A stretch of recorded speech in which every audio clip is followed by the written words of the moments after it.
Isang mapagpalang umaga sa ating lahat, mga kapatid ko kay Kristo, mula sa The Solid Rock Morning Devotion. Isang kagalakan na muli tayo ay makapagbulay-bulay sa salita ng Panginoon sa umagang ito. Mga ilang minutong pagbubulay-bulay ng mga salita ng Panginoon upang papurihan at sambahin ang ating Panginoong Hesukristo. Ang ating pong pagbubulay-bulayan ngayong umaga ay matatagpuan sa libro ni Mateo, Kabanata 20, talatang 1. Ito ang sinasabi: ang kaharian ng langit ay maitutulad sa isang taong lumabas ng maagang maaga upang kumuha ng manggagawa para sa kanyang ubasan. Pinagpala na po tayo sa pagkabasa at pagkarinig ng kanyang salita. Tayo po ay manalangin. Ama naming Diyos na mapagmahal, naririto muli ang iyong mga anak upang ikaw, Diyos, ay sambahin sa magandang umaga na iyong ibinigay para sa amin. Maraming salamat, Panginoon, sa isang gabing nagdaan sa aming mga buhay na kami ay iyong iniingatan mula sa aming pagkatulog.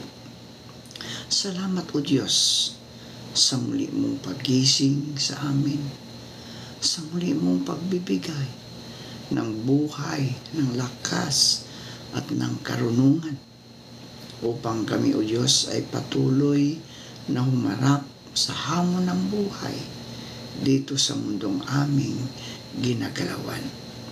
At sa umagang ito, O Diyos, patuloy kong inilalapit sa inyo ang iyong mga anak na nasa banig ng karamdaman. Patuloy niyo po silang abutin, Ama, pagalingin at ibalik mo ang lakas na nawala dahil sa mga karamdaman. Tulungan mo sila, O Diyos, na makabangon mula sa karamdaman, Panginoon. Gayon din po, O Diyos, patuloy namin inilalapit sa inyo ang aming mga kaibigan na nagsisihanda para pumasok sa kanilang mga trabaho, O Diyos. Ingatan mo sila sa kanilang pagbabiyahe, O Diyos, at ilayo mo po sila sa anumang kapahamakan. Bigyan mo sila ng mahabang pasensya, Panginoon, kung sila man ay nagdadrive ng mga sasakyan.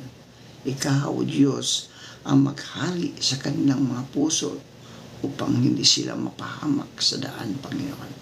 Iligtas mo sila sa anumang kapahamakan, Panginoon.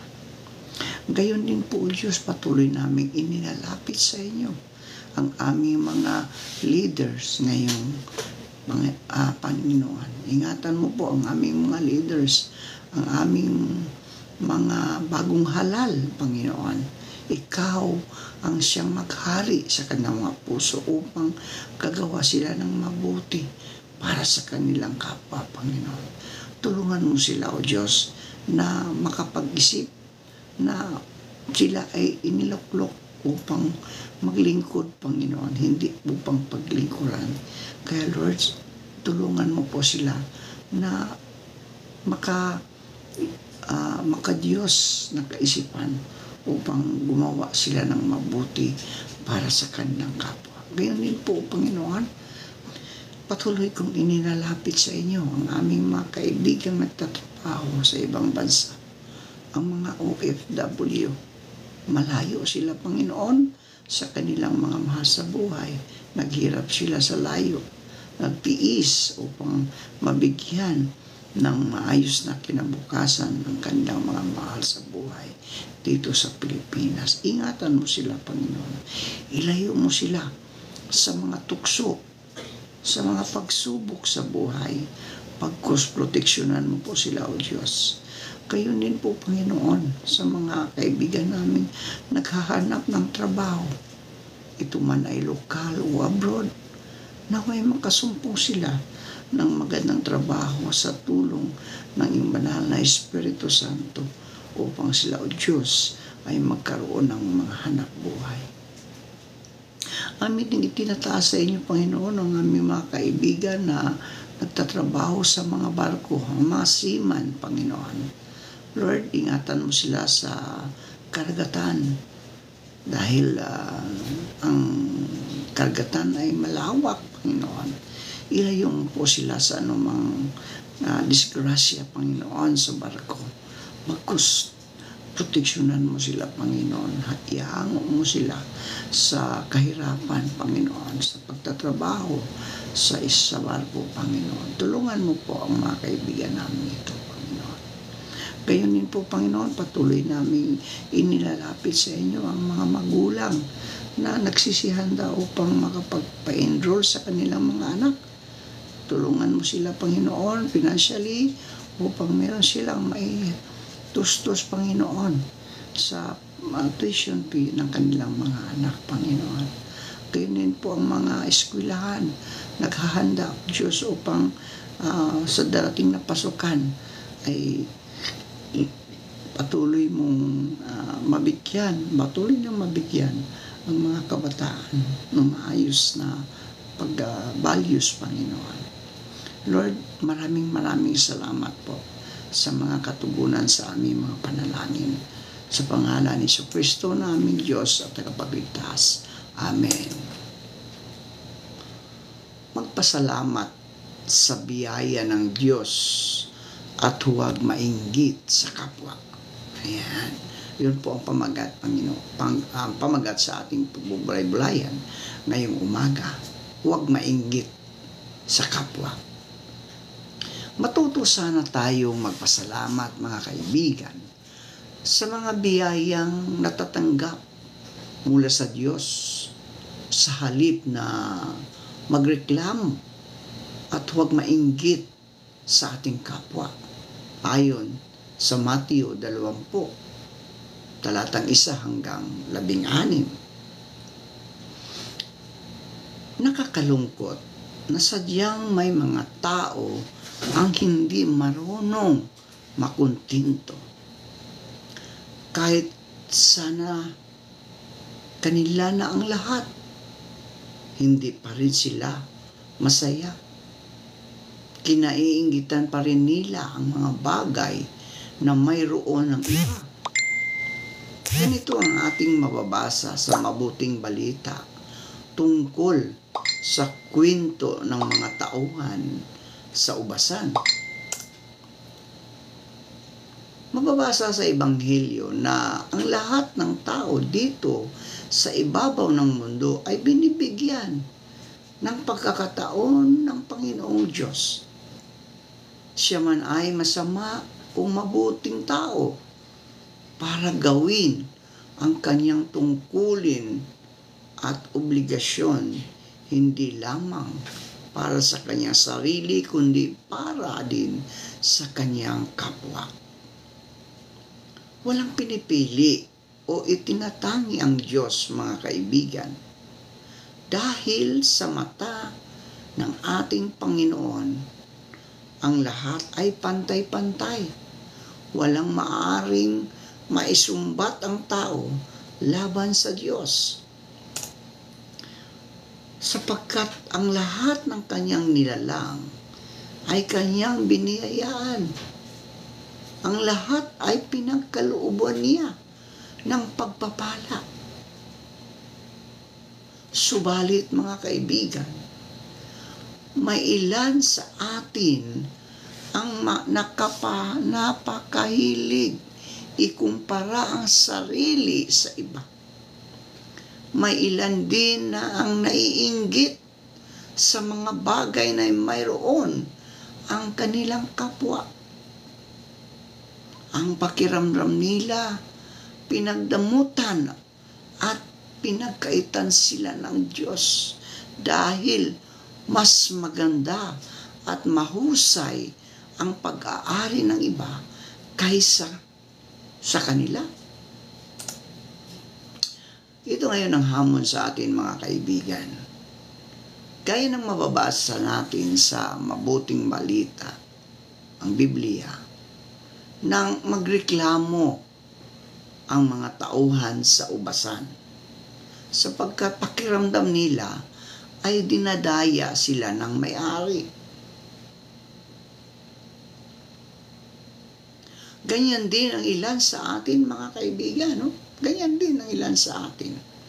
Nagtatampo at kini-question ang Panginoon kapag nakita nating mas maganda ang pag-aari ng iba kaysa atin.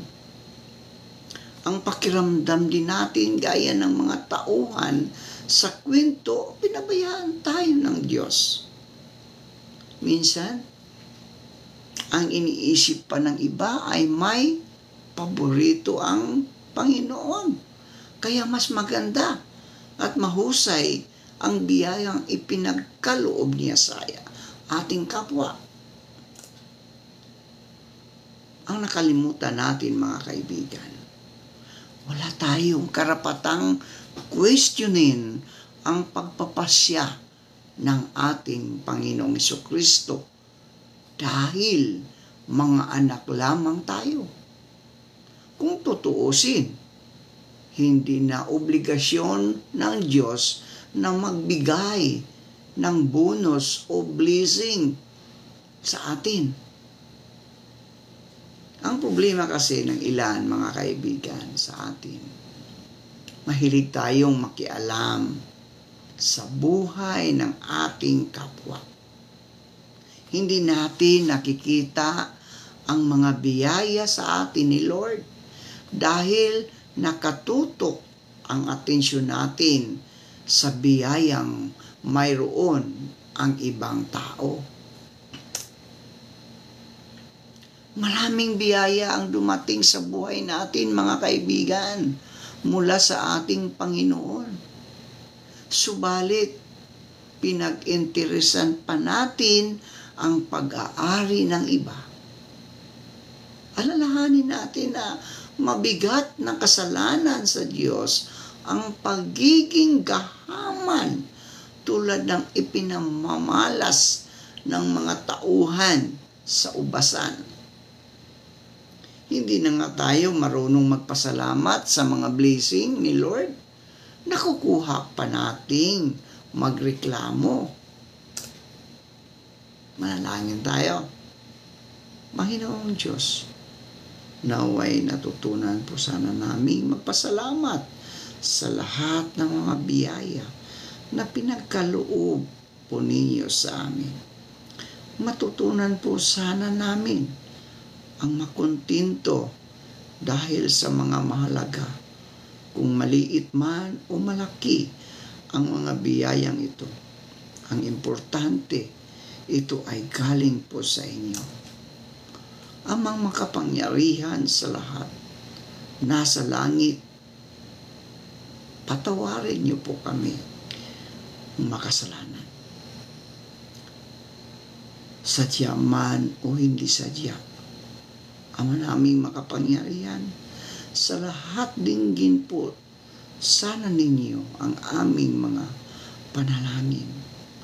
Diyos Ama, nasa iyong mga kamay ang aming pag-asa at ang pagtitiis namin ay magbunga nawa ng kabutihan sa pamagitan mo. Pagpalain po kayo ng may kapal at makapangyarihang Diyos ngayon at magpakailanman. Panginoon, ipinapanalangin po namin ang aming mga kaibigan na naliligaw ng landas. Naway matagpuan nila ang liwanag at tanggapin kanila bilang kanilang Diyos at tagapagligtas upang sila, O Diyos, ay magkaroon ng pagbabagong buhay. Pagpalain ka nawa ng Panginoon at ingatan ka. Paliwanagin nawa ng Panginoon ang iyong mukha at mahabag sa iyo. Ilingap nawa ng Panginoon ang kanyang mukha sa iyo at bigyan ka ng kapayapaan. Amen.